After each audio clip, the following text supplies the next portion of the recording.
and welcome to another session on literary criticism. We'll continue with the literary forms. So we'll start with ballads. Ballads are otherwise called folk ballads or traditional ballads. Now, like the epics, ballads arises out of folk literature. We have studied epics, right? So epics also rise out of folk literature. Likewise, ballads are also something that evolved out of folk literature.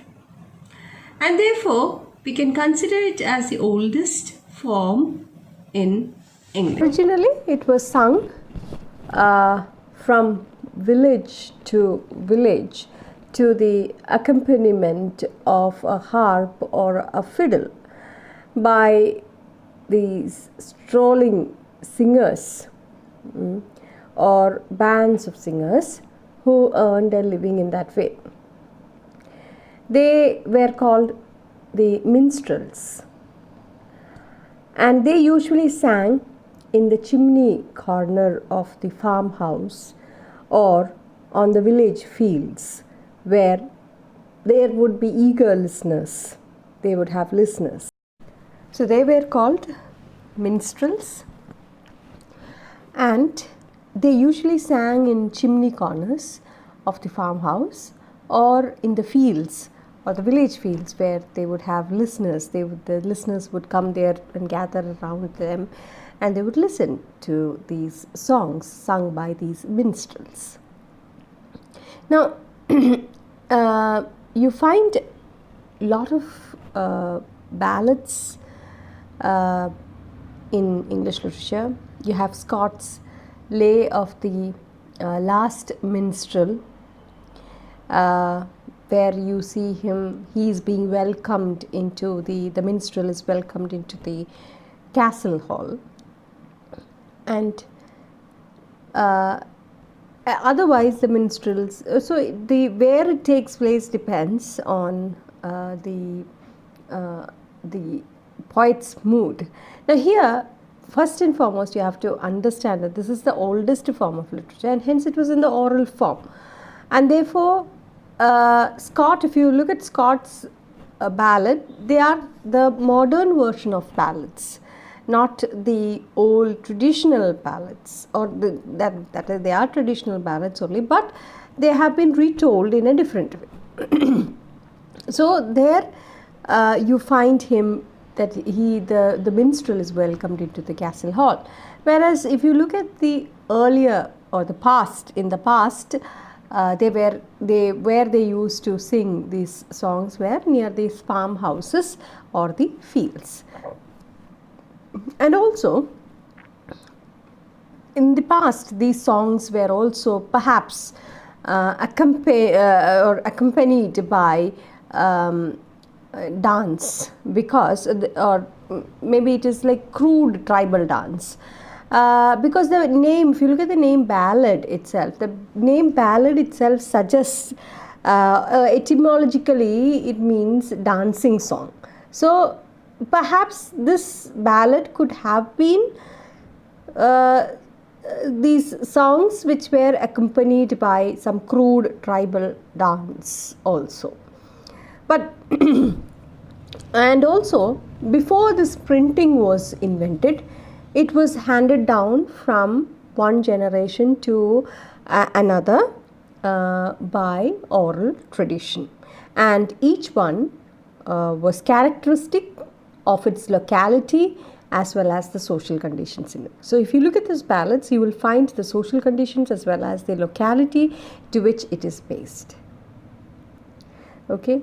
Unniyarcha, all those we can find that those are examples in our traditional Indian Kerala Malayalam literature, where you find the songs of Unniyarcha and Chandu being sung. They are also popular ballads. Okay, they are examples for it. Okay, most of English ballads were collected in Bishop Percy's Relics of Ancient English Poetry, and this was published in 1765. So these oral traditions, most of which were collected and they were published by Bishop Percy in 1765 under the title Relics of Ancient English Poetry. Now, so what is a ballad? Or how do we define a ballad? A ballad is a short story in the form of verse or poetry. Originally, it was intended to be sung to an audience.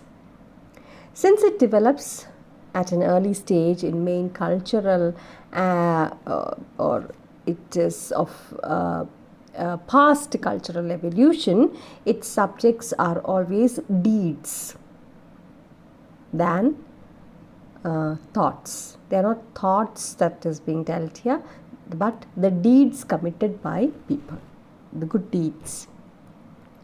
They are most simple.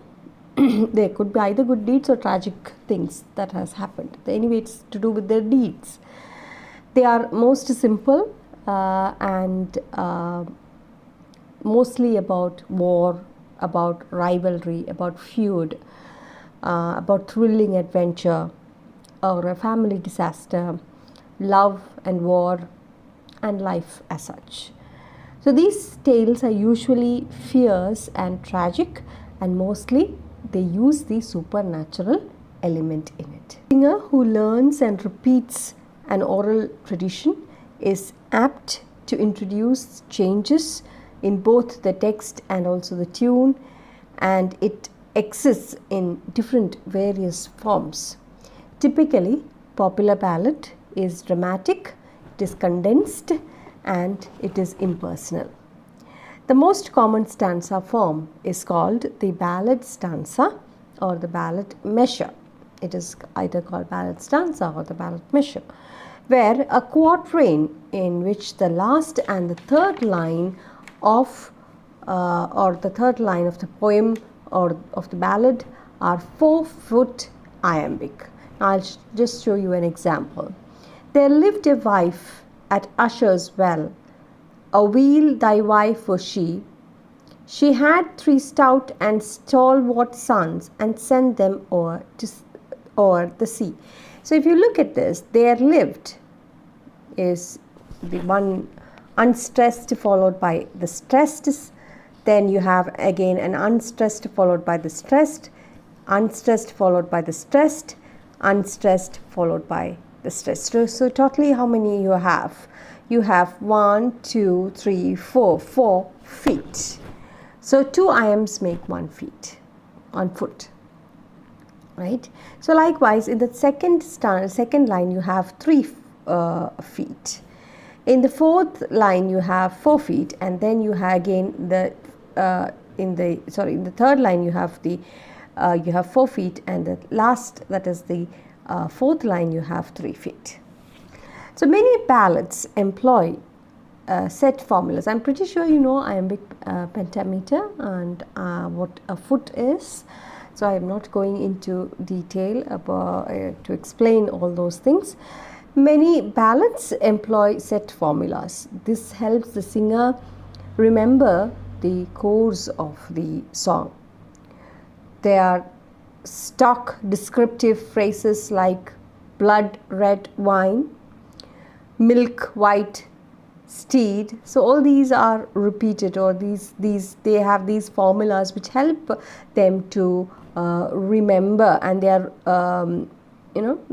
are employed in certain parts of the ballad so that the singer it helps the singer to remember the course of the song. And there is always a refrain at each stanza, and there is also an incremental repetition. A line is repeated, but again with an extra perhaps a character will be added to that repeated line itself, so that there is an advance in the story. Although many traditional ballads probably originated in the later Middle Ages, they were not collected nor printed until the 18th century. First it was printed in England and then in Germany. Relics of Ancient English Poetry by Thomas Percy, and English and Scottish popular ballad by Francis J. Child, that something that which includes around 305 ballads were published. Bertrand H. Brunson's he edited the traditional tunes of Child ballads, and a number of recent folk singers, including Bob Dylan, Joanne Baez, all these, they started composing ballads. So broadside ballad is a ballad that was printed on one side of a single sheet, and that is the reason why it is called broadside, and it dealt with the current events or persons or issues and was sung to the well-known tune. And that was different from the traditional ballad. So it had a most of kind of a journalistic approach, this broadside ballads. It was like all speaking about the current affairs. For example, the ballad of Bonnie and Clyde is about a notorious gangster, and whereas the traditional ballad, on the other hand, it is different. And the ballads, in traditional ballads, they are primarily of two kinds: the ballads of growth, also called the authentic ballads, and their authorship is unknown. We don't know who made these. They have been in existence for quite a long time, so we don't know who the founder is, or we don't know anything about the authorship of these ballads. That is the ballads of growth, which is a traditional ballad, also referred to as the authentic ballads. The ballad of art, on the other hand, or literary ballad, which is in the words of W.H. Hudson, a literary critic, literary development of the traditional form. It is a literary development of traditional form. Some of the best known authentic ballads are The Wife of Usher's Well, Sir Patrick Spens. It's very famous, and you will find it used by several people like S.T. Coleridge and many other romantic writers also. And among the literary ballads, you will find Scott's Eve of St. John, Coleridge's Rime of the Ancient Mariner, Water, water everywhere, not a drop to drink. Yes, you have studied that in 9th standard or 10th standard, the Rime of the Ancient Mariner. Keats' La Belle Dame sans Merci, Wordsworth, We Are Seven. It's about a small little girl and her brothers are all dead, and she sits in the cemetery, and the poet asks her about her siblings, and she says, we are seven. Yeah, it's a beautiful poem, and a minor form of the ballad of art, and that is called, there is another form of ballad, and that is called the mock ballad. It has comic theme. It follows the same model of the traditional ballad, but its theme is very humorous. It's very funny. For example, John Gilpin by William Cowper. Then the Rime of Ancient Wagoner. Now, it's not a Rime of the Ancient Mariner, it's the Rime of the Ancient Wagoner by William Maginn. It parodies Coleridge's Rime of the Ancient Mariner. These two are examples for mock ballads. They are comic. Next topic that we would be discussing is dramatic monologue. Now, a dramatic monologue, this actually comes under drama and techniques, but it doesn't completely fit into drama and techniques, as also it is a part of poetry, because dramatic monologue or a monologue is a lengthy speech by a single person in the form of poetry, or in verse, or in poetry, okay, in the form of a poem. So a dramatic in the play, if you look at it in a play, it is called soliloquy. The same thing in a play will become soliloquy. So it is both a part of poetry as well as drama, because it is a dramatic technique actually, which is used in the form of poetry. Okay, dramatic monologue. The moment we speak of dramatic monologue, the first poet that comes to our mind, often that comes to our mind, is none other than our very own Robert Browning. Right? Robert Browning perfected this form. Dramatic monologue was perfected by Robert Browning. You have studied his My Last Duchess, Bishop Orders His Tomb, Andrea del Sarto, and many more. Now, let's look into the features of dramatic monologue. The features of a dramatic monologue are as follows. First and foremost, it is uttered by a single person who is patently not the poet. It's definite that it's not the poet. And a specific situation or a condition is given. So that is one important characteristic or feature. That is, it is uttered by a single person, and it is not the poet that is speaking, but the character that is speaking.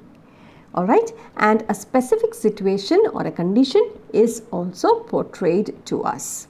For example, in My Last Duchess, we have the Duke negotiating with the emissary for a second wife. And he tells about his last Duchess and why she was executed, or why she did not smile again. That was her last smile, right? So that happens in My Last Duchess. So she is looking for for another wife. Now, second, in another one is in Bishop Orders His Tomb by Robert Browning. The bishop is dying, and he orders his tomb to be made ready. And also, if you look at Andrea del Sarto knows that his wife is cheating on him, but he is wistfully trying to believe in his wife. And he's trying to believe his wife's lies. He's forcibly or wistfully trying to believe his wife's lies in Andrea del Sarto. And so that's first one. You have the speaker, and also that's definitely not the poet. The character is introduced, the character is speaking, and you have a situation or a condition that is portrayed before the audience. The second one is the speaker addresses or interacts with one or more people, but they are not brought out or they don't speak. That person does not speak. We know the presence of that particular person, but we don't see them anywhere in the poem. Okay, for example, Laboratory, an Ancient Regime, you have the woman asking the man, the chemist, to make a poison that would kill, or her intentions are also described, but the chemist does not appear anywhere in the poem. She is telling the reader, she is addressing, or she is addressing the chemist, and therefore the reader gets to know that there is another person other than the woman in the poem, right? So the speaker addresses or interacts with one or more person, but they are not brought before the audience, or they don't speak. We know their presence, but we don't see them at all. The third feature is the main idea of the poet is to let the audience or to tell them or to reveal to them what the lyric speaker has to say, what the speaker has to say. His mind is revealed, and he does not he does it by enhancing the interest of the audience. So if you look at Laboratory and Ancient Regime, the woman is able to enhance our interest, to know why she is making or asking him to make this poison, and why she wants to kill her lover or her husband and his girlfriends, or his other lovers. So we kind of get more involved. It enhances our the audience interest. Likewise in My Last Duchess, it enhances each word uttered in My Last Duchess. It enhances the audience interest, and not just that, it also reveals the character of the Duke. Right? So here the poet achieves this through the speaker's temperament and character. So in the laboratory and ancient regime, we get to understand that state of mind of the woman and how she is revengeful. She wants to take revenge on this man. Her temperament is introduced. Likewise in the Duchess, in My Last Duchess, we also get to understand the character of the Duke, the nature of the Duke, right? And so is the case with Andrea del Sarto and all. So, but in monologues, such as in some of the monologues, you don't see that also. So these three features are the ones that are important in a monologue. But again, there are exceptions. There are monologues there you find one of these features missing. For example, the soliloquy of the Spanish cloister, Caliban upon Setebos, all these do not have, you will find one of the feature missing. Browning omits the second feature, that is the presence of the silent auditor. The third feature,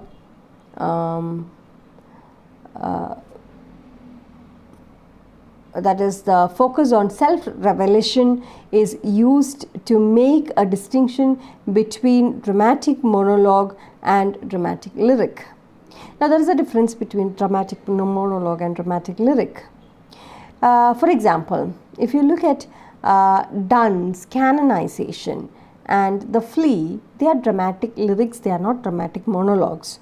The reason why they are dramatic lyrics is because the focus is, they focus on the speaker's ingenious arguments than revealing the character. So that aspect, the third aspect or the third feature of a dramatic monologue is missing here, and that is why it is not a dramatic monologue, rather it is a dramatic lyric. So the third feature, that is the first and the second feature is there, but the third feature is missing.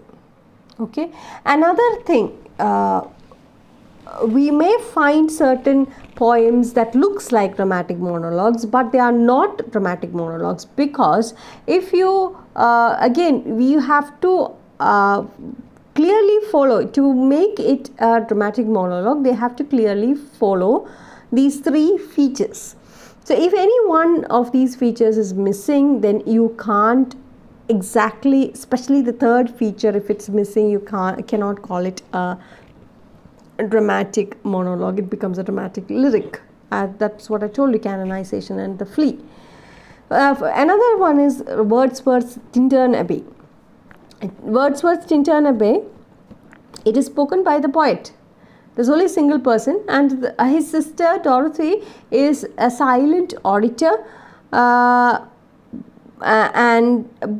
even then it is not a dramatic monologue.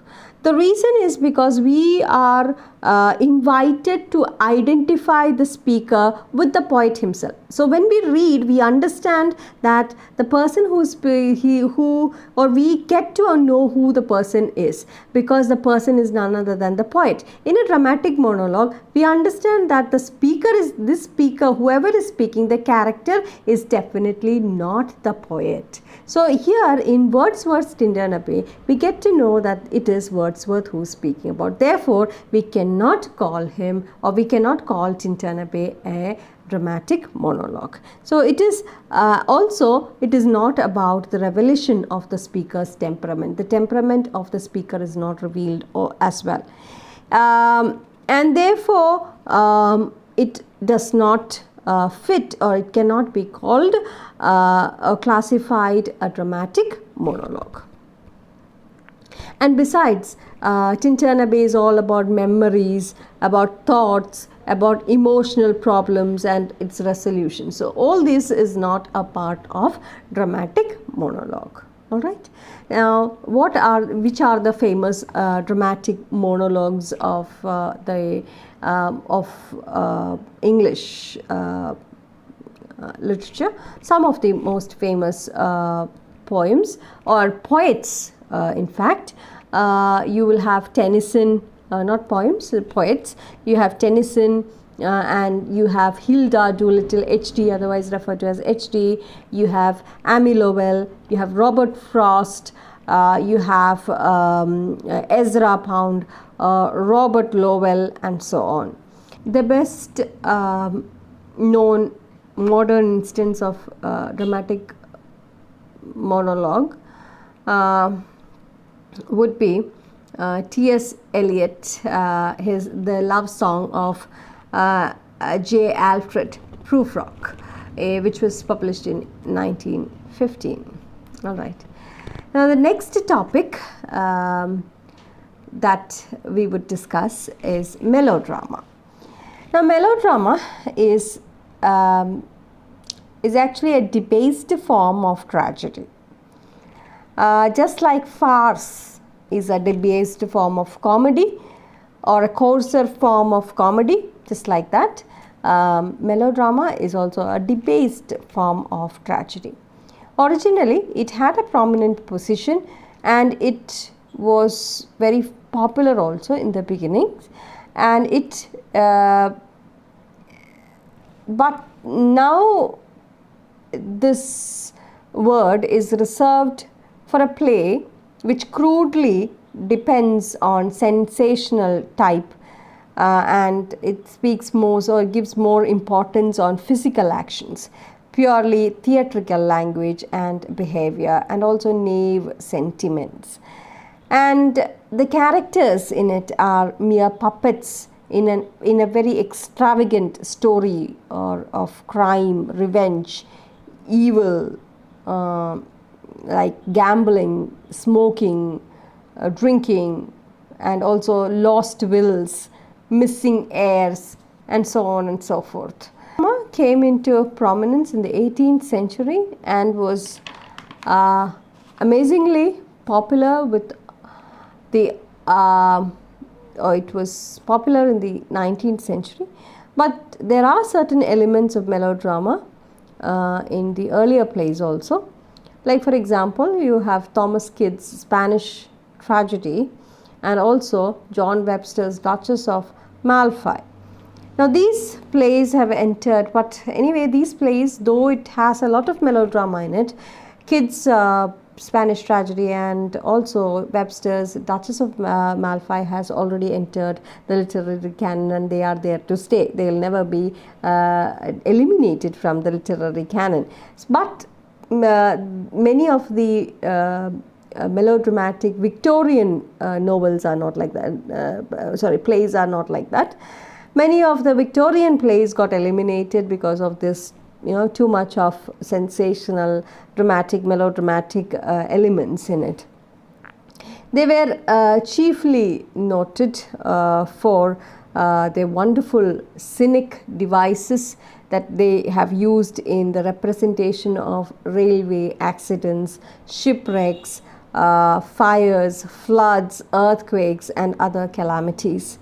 It was these mechanical triumphs that attracted even the educated audience in those days, when especially those organizations like the annual Drury Lane and also the Covent Garden theatres, they were the ones who made the most out of these melodramatic plays. Now, they are rarely attempted in theatres today, or because cinema has already or is able to show them more convincingly, and therefore they are very rarely used or they are attempted in the theatre today. But the Victorian melodrama was even more tragic. The protagonists were flat types. The hero is a great-hearted person. The heroine is pure as snow. The villain becomes the monster of all evil. The plot revolves around malevolent intrigues and violent action. The character and plot is often a loose one. It's this violent effect or emotional scenes that were dominant in these plays, and therefore that became, it became very crude. Now, 19th century, some of the 19th century melodramas were Under the Gaslight, 10 Nights in Baroon, and so on. Victorian thrillers like Sweeney Todd, The Barber of Fleet Street has recently been converted to effective musical drama by George Dibdin Pitt.